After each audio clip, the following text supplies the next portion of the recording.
Welcome to another episode of I'm Tired of Being Right All the Time. My name is Johnny Wright, President and CEO of the Buyosphere. Today, I'm tired of being right about job interview questions. Oy, oy, oy. Have I been through a lot of job interviews? You have too. I've been on the applicant side. I've been on the interviewer side.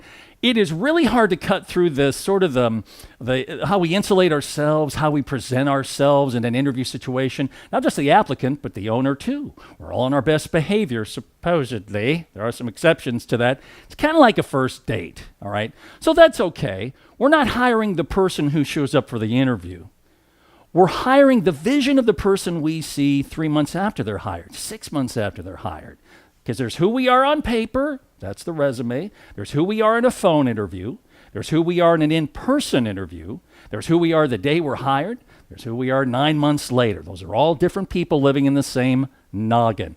And so questions during an interview process are hopefully going to give us a little bit more insight into who the person really is. Here's 3 great questions that cut through some of the crapola. Question number 1, using puppets. Question number 1 is, tell me about your worst employer. I liked all of them. Ding, ding, ding, ding, ding, ding, ding, ding, ding. Yeah. Absolutely, that's the correct answer to that question. I've loved all of them, Johnny. You silly goose. Terrible employer. Bad management. Are you crazy? That's the politically correct answer. Honesty is not appropriate for the answer to that question. What you don't want somebody to do is say, about 6 months ago, guy hired me named Hank. I think he kills people, and he stinks, and he's a drunk, and he treats everybody like garbage. Now, that may be true for Hank, but basically what you're going to be hiring then is a malcontent, someone who has not dealt with their anger, their frustration from the past. We know it as baggage. And so the proper answer to that question always is, I've loved all of them. They've all been just fabulous, Johnny. Oh, that's the right answer. Question number 2, asking during an interview. If you were both the owner of this company and an applicant, what would be a reason you would not hire yourself? Let me repeat that question. If you were both the owner of the company and the applicant, what would be a reason you would not hire yourself? Holy smokes, he asked some tough questions. Yes, that is a hard question to ask. How would you answer it? Well, let me tell you how I would answer it. I would be honest to a point.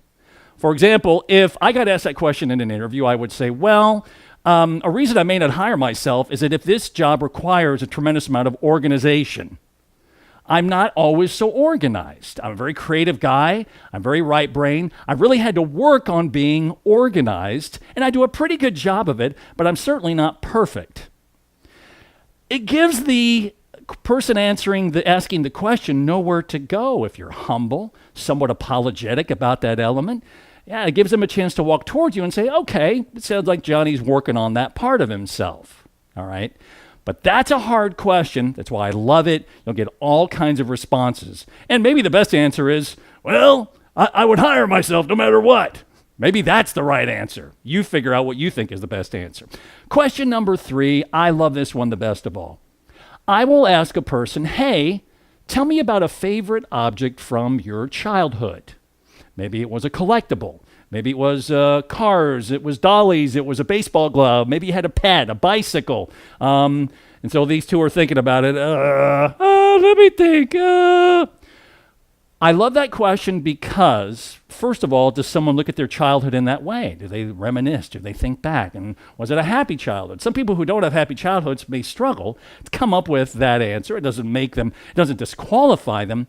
But let's assume they come upon something. Let's say, in this case, the applicant says, I love the pair of Elvis glasses that I got when I was 10 years old. Okay? So here's the Elvis glasses. I would then ask the applicant, okay, let's assume those Elvis glasses are sitting on a table.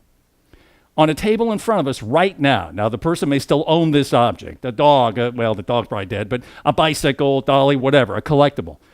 I would ask them, all right, assume that these Elvis glasses are sitting on a table between the two of us right now, and that I'm in the market for a cool pair of glasses for my 7-year-old daughter.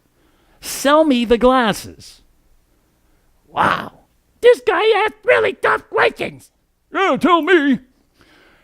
Now they have to sell something that they're passionate about. They have to present it to you. How do they sell it?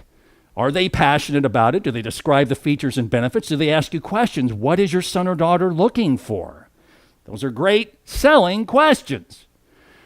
It also gives a sense of, do they see things from 10,000 feet? Do they have a vision? Can they step back? A lot of people will get caught up in the details of, like I've had people say, I would never sell my favorite baseball card, you nitwit.